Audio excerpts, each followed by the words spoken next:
Okay, so OpenBuild tutorial on GitHub, as well as the OpenBuild CMS, which is here in our OpenBuild repository, based off of Wagtail, built on Django and Python. It's a monolithic application or an all-in-one application. The front end is driven by the templates. Mostly for building websites or brochure-based websites with dynamic content, but it's also great for a small application building, anything that you can deploy inside of a single Docker container. This is a great place to start. The environment folder shouldn't be checked in, but it is. But regardless, the rest of the folder structure is correct. It does have the git ignore file, which is important for us because then it will hide or delete or not let you check in certain environment variables, things like that. It should have not let us check in the environment, but it didn't work this time, probably because we added that afterwards. So regardless, we've got our Docker file here, which is how we use to drive this to production when we use the app deployment within DigitalOcean.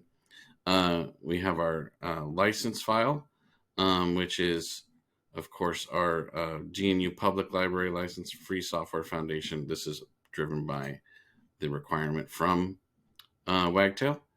And our README file, which is where we'll do documentation. There's not a lot there yet, but it's the start, and then we'll add some more to that. Some basic help text, manage PY, which drives the application, and then our requirements, which shows the different tools that we use.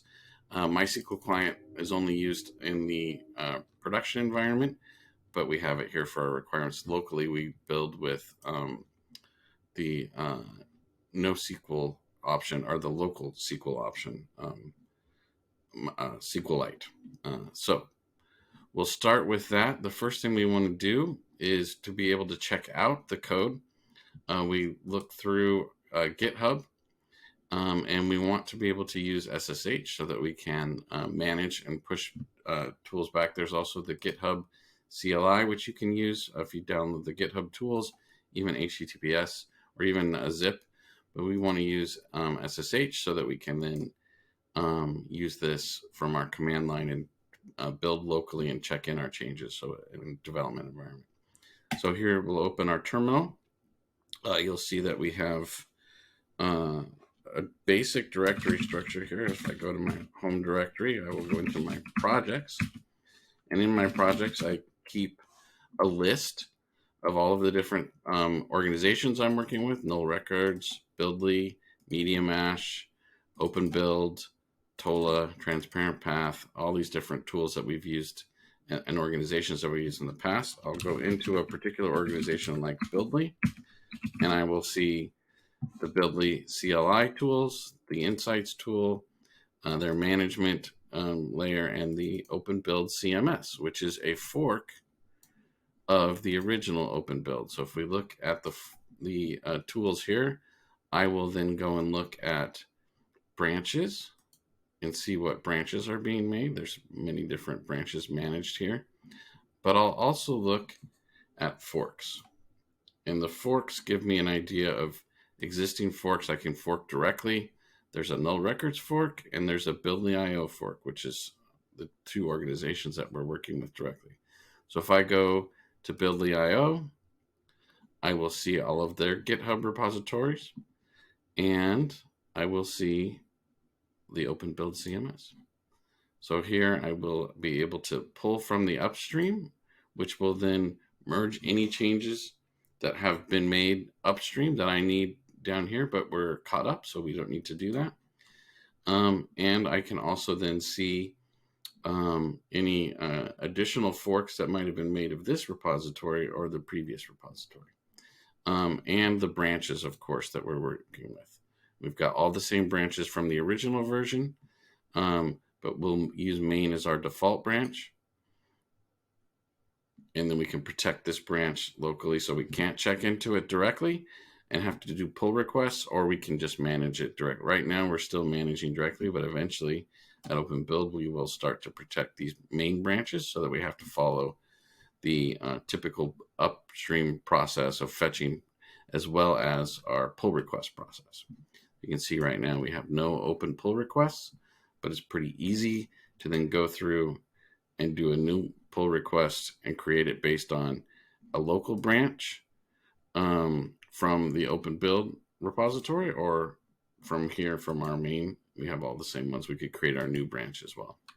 So we'll go to our command line, and here we would do git clone, and then we would paste in our git, oops, go back and get the command here, copy it, and paste. There, it worked that time. And now we have git clone to check out and work on a local version of OBCMS, which you can see we've already got checked out there. So now I go into OBCMS, and I can see that we've already got our directories here. Everything's checked out and working, and we've created a new virtual environment. I can then source virtual environment and activate. And now you can see that it's already activated. In fact, it was active this whole time. And now we can look and see with the pip freeze command what pip libraries are already installed here. Wagtail is already here because we've already run the default installation, but we'll run it again. So we'll do pip install -r requirements. And it will go through and check, and it says, yep, you've got everything you need. Or if there are new things or new versions, it will uninstall the old ones and create new versions based on the requirements.txt. So now we know that we're up and running.